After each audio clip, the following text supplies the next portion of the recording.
Alpha-gal syndrome was something that was once extremely rare in this country. That is a fact, but it is becoming more and more common as more people develop an allergy to red meat after getting bitten by a Lone Star tick, which is the tick you see with the white dot on its back. And over the last several years, cases of alpha-gal syndrome have skyrocketed by almost 10,000%. And now, headline after headline, all asking the same question: how could a tick-borne illness suddenly be impacting so many people, not just people living in rural America, but in suburban America as well?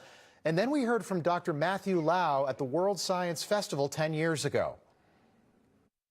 People eat too much meat, right? And if they were to cut down on their consumption on meat, then they would, it would actually really help the planet. There's this thing called the Lone Star tick, where if it bites you, you'll become allergic to meat. I can sort of describe the mechanism. So that's something that we can do through human engineering. We can kind of possibly address really big world problems through human engineering.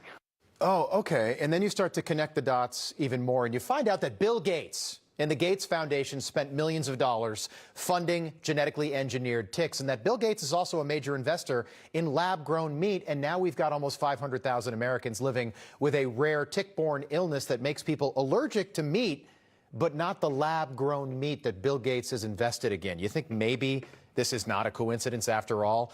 Nicolas Hulscher is an epidemiologist at the McCullough Foundation. He's been talking about this for months. Nick, great to have you back. Right now, there are 79 cases of alpha-gal syndrome in Rhode Island. They've never seen that before there. And 10 states are reporting more emergency room visits for tick bites than they've ever seen before. What do you think is really going on here? Yeah, there's a major tick problem going on, and it appears nobody's talking about it. None of the large news outlets. This is very serious. We have to remember, a new study came out a few months ago, and they literally found alpha-gal syndrome, the incidence of alpha-gal syndrome, the allergy to red meat from the Lone Star ticks, skyrocketed up 10,000% in just 10 years. And then we look to 2021 to 2024, it jumped up another 300%, another sharp increase. So something's going on. Something is driving these ticks.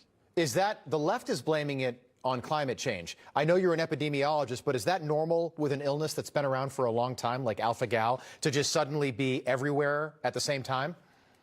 No, we do not believe this is actually from climate change. In fact, we have to start looking at government-related or NGO-related laboratory activities, especially given that the Gates Foundation gave over $7 million to a biotech company to make genetically engineered ticks, as well as the U.S. Army released 270,000 radioactive labeled ticks into the wild in the 1960s. Yeah, let me ask you about that. I think we've got the headline because people just don't know about this.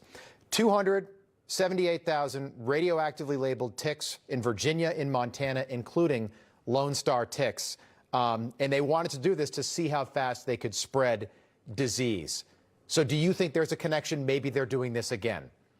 It's very possible. We know they did it in the past. We know that these NGOs, Gates Foundation, are funding sorts of activities. And lastly, we have seen a peer-reviewed paper published in the journal Bioethics. Professors from Western Michigan University, they lay out that they say it's morally required to intentionally genetically engineer Lone Star ticks to spread alpha-gal syndrome as a form of moral bioenhancement to stop people from eating meat. You can't make this up. So bioethics is now masquerading, or actually bioterrorism is masquerading as bioethics now. We have the study, by the way, this Michigan, Western Michigan paper that was published. It's bioterrorism.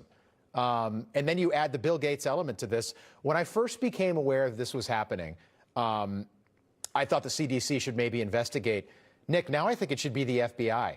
What needs to happen next here?